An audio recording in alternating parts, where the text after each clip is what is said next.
Hi guys, welcome back to my channel. Just leave me for somebody else. I'm really feeling these study tube vibes going back. I don't know why, I'm just really motivated to film like GCSE videos and stuff to help people out, because I know a lot of people in the year below are really stressing about GCSEs, which I don't blame you, I would be too.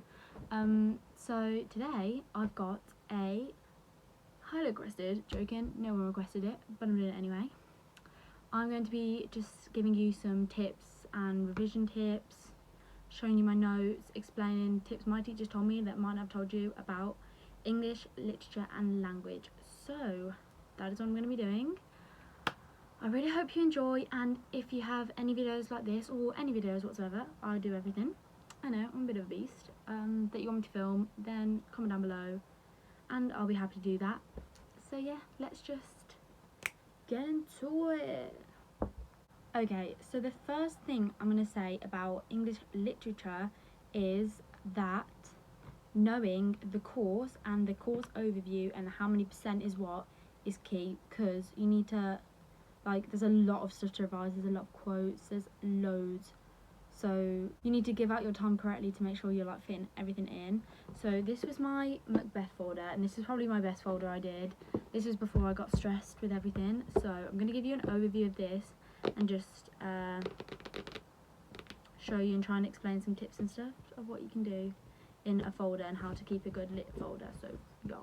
So with all my English literature folders, I would have a overview of the paper. So in paper 1, it was Macbeth and 19th century model, and mine was Macbeth and Christmas Carol, and Macbeth was, no, this paper was 40% of the GCSE, and then the other paper was 60%.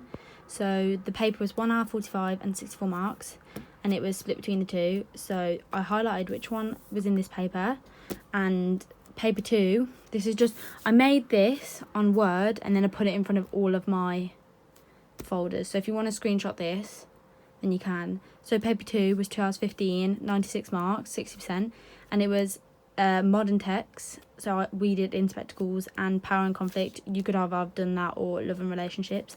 And section C was Unseen, which obviously I didn't get to really get onto that, but yeah. But obviously this highlight means that this folder was Macbeth. So for my lit folders, I would have quotes, context, themes, Act 1 and 2, Acts 3 and 4, and then characters. So, as you open the folder, see, I printed off loads of these just for all my folders. As you open, I had just a complete overview of the play, like, because Macbeth's hard to understand, so it's just an overview I found online and just printed it out in case I needed any help. And as you go in, we have quotes. So my quotes, these were all like things that my teachers would send us, but it just had all my notes about quotes and things like that, and it would have like quote pages. Obviously stuff like this we all did in lessons, and like revision came later. My revision's in a different folder, but this is just like lesson work. Context, I did a beginner's guide to Shakespeare and Macbeth, and I basically just wrote notes about like everything context that could be like that I could mention in essays and stuff when writing about Macbeth. So you've got witches, Jacobean theatre, stuff like that. And then obviously I've got a lot of like class notes again that are boring. Okay, so themes. Obviously every teacher's going to give out their own sheets. We just did annotation. And these are all just class notes. So my English folders near the start of the year were obviously neat and just class notes. So Act 1 and 2, again, I'd literally just write notes in class about Act 1 and 2, like teachers, what the teachers wanted us to write, stuff like that. And then later on I went back into my folder and I did revision on the things that I felt were more important. And then key characters, and I just did like, this whole folder is just classwork, like it's nothing special, this one. And what a huge tip I have is, if you've got loads of classwork like this in folders, you can't revise from this. Like this, I'm telling you, notes like this that you just did classwork on, that's like something wicked this way comes, and you just like annotating that, you can't really revise from. You need to go through nearer the time of GCSEs and pick out your class notes and think, okay, what's important, and then write it out. So that is tip number 1. Okay, if we're still talking about literature, another tip that's really helpful is what my teacher taught me to do was, instead of thinking about revising context, revising this, revising that, revising themes, revising everything separately, she told us to just really, really deeply analyse every single character, and within that character mind map, talk about context to do with that character, things like that, because in every single question, even if it's a context question, all you're going to be talking about is the characters. My heart is absolutely banging in my chest. That really scared me. Anyway, if it's not a question directly about a character, like what is Lady Macbeth to do with this, you're still going to have to talk about characters, every single one. So she taught us to just do mind maps on every single character really deeply. And when I say deeply, I mean deeply. So I'm going to show you my mind maps. I'm going to flip it back around and show you my mind maps. A2 piece of paper, and I rammed it full. So this is Lady Macbeth.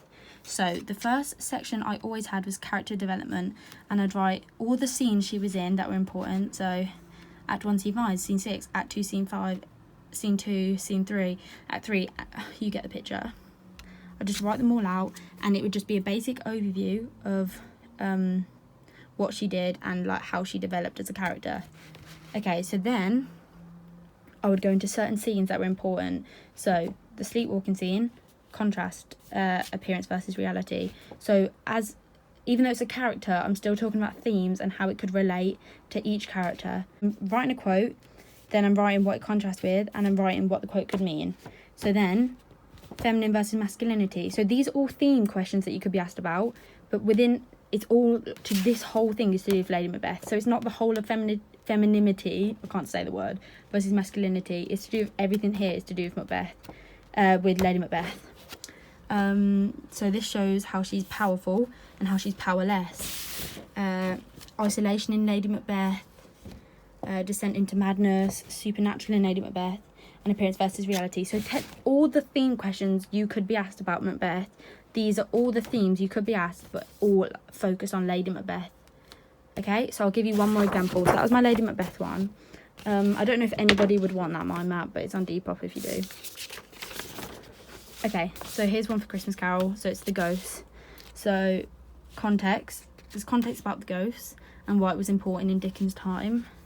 And then we've got the door knocker, Jacob Marley. So everything about that ghost that could be considered important. Obviously structure, Ghost of Christmas Past. We've got quotes, what it could mean, everything to do with Scrooge, everything to do with every character. Ghost of Christmas Present. And it's just got everything. And I did different colours to make it, and then to make it easier to read. So I'll just show you one more. So then this one I did a little bit different, and I actually wish I did it like the other two, but this was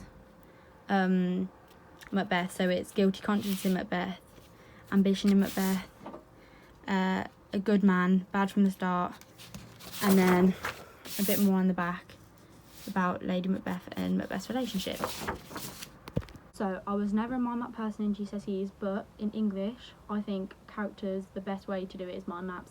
Just get your mum to test you on the mind map, be like, give a quote, and then what theme does this relate to, which character, what does it mean, how could it be in relation to this?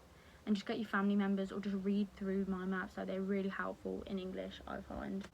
Oh, and here's one I did for Sheila as well, just to show I did it for every single.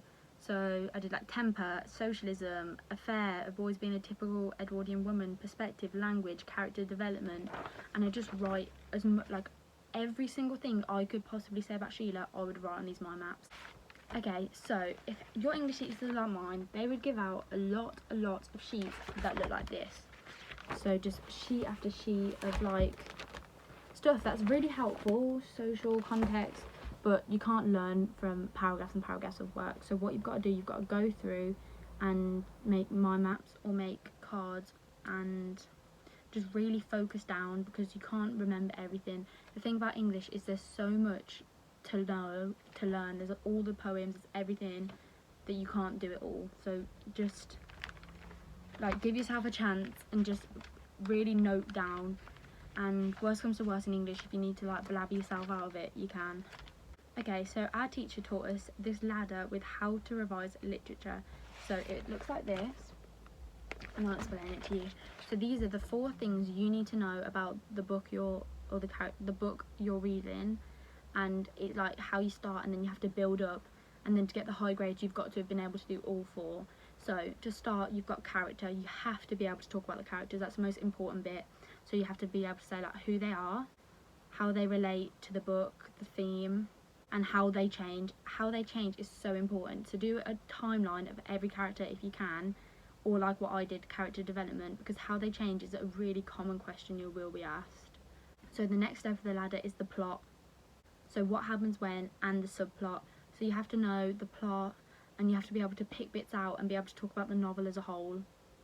The next one is themes. So you have to be able to link in like the wider themes.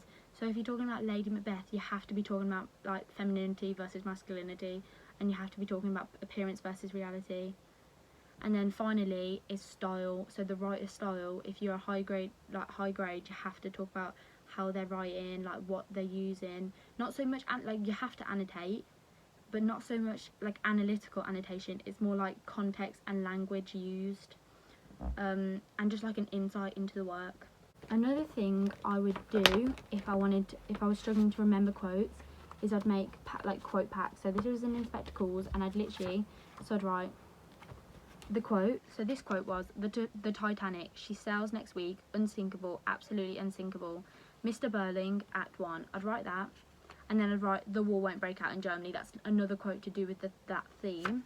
And then on the back, I'd just write a few points. So this one was, dramatic irony, Burling's predictions are wrong, Priestley does this so the audience loses faith in his opinions about society, repetition, so he's confident. And that is just like, in the exam, if you suddenly can't think of anything, you have to know quotes in the exam. You have to. So remembering the most basic ones is just important in case you can't like pick out any like really deep ones. It's good to just know. So I did this a lot. So these were just all the quotes I'd write, and then I'd write what they all mean. And I think that's just a really like safe way of knowing the novel and be able to write about it in exam and not stress. Okay, so I'm going to quickly talk about poetry, but it wasn't my favourite, so I'm not going to spend that long on it. But, okay, so poetry for me was a weird one because it was nearing GCSEs. We hadn't done enough revision on it. I was really panicking. So what I used is, with your teacher's permission, of course, I used Quizlet, and I would just literally, you can search, they have pre-made ones, or you can make your own, and I'd just write quotes from the poem and write out everything, and I'd write poems, and then I'd write context, and I'd write everything you need to know, because you cannot revise from notes like this, because when you're annotating with your teacher, she will tell you everything she knows about the poem, or he, and you'll just write it all down because that's what you think's best. So obviously what I did after we got home from lesson is I'd watch a Mr. Bruff video of him annotating the best quotes he could, and I'd go through my notes, and I'd just make, like, I'd write the poem. So say checking out my history, I'd make a pack on Quizlet checking out my history, and I'd do 15 to 20 cards. You don't need that many, but I just did it because I quite liked making them. And then when I was on the train to school, or when I had a free minute, I'd just flick through them and try and remember. Hi, I look like a mess right now. I didn't really explain that point very well, but I'd do like 10 flashcards, and I'd write the author's name, and on the other side I'd write about the author, because you need to fit that into the context. And then on another card I do the title, and then on the other side annotations about the title, and then structure, annotations about structure. And then after I'd done those 3 sections, which are always my first 3, I'd then go on to doing specific quotes. And so I'd write a quote, and then on the other side I'd explain what it means, how it links, and stuff like that. Quick, how I annotated. So you've got to know what about the writing, so you can write about context. You've got to annotate the title, and then obviously this is the annotation of the actual poem. But obviously I can't write all of this in my essay, it just wouldn't work. So I just took my 5 favourite quotes, and I'd learn them off by heart. And obviously what my teacher taught me was that there's so many poems, you won't be able to learn them all. You won't. It will be impossible. So you need to learn 5 to 10 poems really well, so that you have a poem to compare to. So everything compares, and you need to kind of work out what compares with what. so you can learn the ones that cross over the most and learn those the best. So say Ozymandias, you would learn Ozymandias because it crosses over with a lot and it's an easy one to learn. So that if you get a question you're like, oh my god, what do I compare it with, you know one really well to be able to compare it with. So yeah. But this is the sheet I got. So it'd be Ozymandias and London. What do they both have? Abuse of power. Ozymandias and the Prelude, what do they have in common? The power of nature. And you just go down and you write down the theme they have in common, and then the one with the most themes that cross over, those are the poems you learn the best. A source that was really good for poetry was lit charts that our teacher used to always print and stuff, and you can just get these from your teacher probably or online, and they would annotate every single line. So they would put the line and then the annotation, so it would help out in like making notes. It's just a good website to use. Okay, let's talk about language for a bit. So English language, the only thing I can say about English language is to do past papers. That is the only way you're going to learn how to write properly. And so go online, past papers, and just do as many as you can. So do as many as you can, give them to your teacher, and find the ones that you're always getting lower grades on, the ones you're always dropping marks on. So if the one you're dropping marks on is the big 40-minute, the 40 mark one, you need to practice writing, and you need to practice like your creative writing. And if it's the little ones, then you need to practice those ones, your annotations, your language, like how you revise language and stuff. So that is really key to do past papers. Also with English language, you need to practice time management, because it is so key to practice time management, because in that exam those first 4 questions you're doing are the same amount as question 5. So if you're spending so long stressing on question 3 that you can't think of the structure and you just sat there for 30 minutes, you could easily sit there for 30 minutes like trying to panic and trying to think of something good to write, but you are missing out on major marks that you can pick up with something you're not going to struggle with. So you really need to be careful on time management in the exam. That's like so important. For example, I always really struggled with question 4. It was the one I always dropped marks on. I could never think of anything to write. It was just really complicated for me, and I always would lose so many marks on it, and it would really annoy me. So that is the one I would concentrate all my time on. I'd do as many papers as I could and do question 4s, because once you nail like question 1s, 2s and 3s, you don't need to go back. You know them, so you have to just really practice what you need to practice. Don't think, oh, I need to do a whole paper, when you can easily do questions 1, 2 and 3. Really like put your practice down. The last thing I'm going to say is to use online resources, because if you don't, you are going to fall disadvantaged. If you're only ever using your teacher's notes, they can only know so much, and you need to get a wider perspective. So my favourite YouTubers was obviously Mr. Bruff, Mr. Sal's English teacher, and I don't remember the other one. She was a woman though, and she was really good. She did like grade 9 analysis. So you have to, if you want to get a high grade, you have to be watching the grade 9, the grade 8 analysis, and just use those. Obviously you have to have basic level analysis, but you want to be going a step further and learning things that not everyone in the country is going to be learning, because if you want to get a high grade, that's what you have to do. So that's what you gotta do. Obviously I've probably missed loads of tips, but if you have any questions, just ask down below and I'll be happy to answer. Thank you so much for watching. Please like and subscribe, and I'll see you in the next video.